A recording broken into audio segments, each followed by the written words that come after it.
No, the Copa America didn't prove anything about the United States of America's ability to host the World Cup or any other big international sporting event.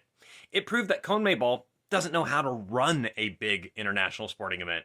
And that's something we've actually known is at least somewhat true for a long time now.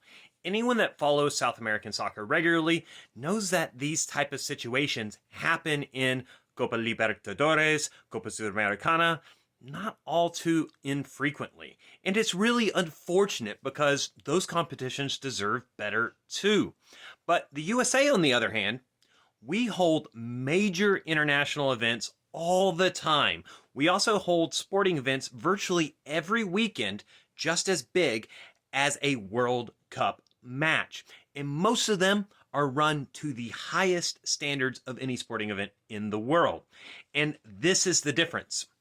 Copa America was completely organized and ran by CONMEBOL because CONMEBOL did not want to allow other parties to be able to make as much money as they would have if they would have co-organized it with, say, USSF.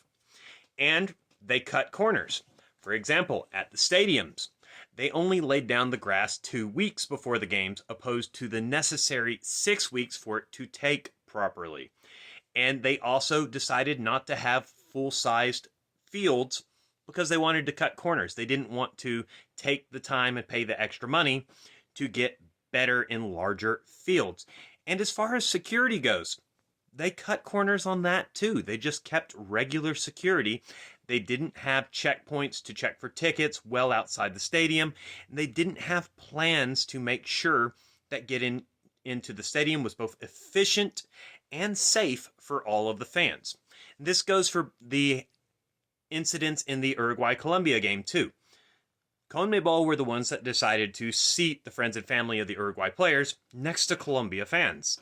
During the World Cup, they're going to be in boxes. And that's how it's going to work. And that's the thing.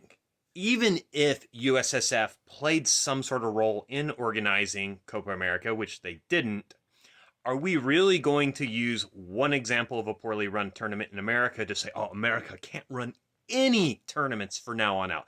They're proof that it's a failure. We're just going to ignore every other major sporting event in America for the past 20 years that has been ran very, very well. I mean, facts are this. There is a demographic of people here on the internet that just want to paint America as a shit show, and it's going to be a disaster because they hold general negative anti-American sentiment. And they're going to place the blame on America no matter what the facts are and no matter how well the tournament is run.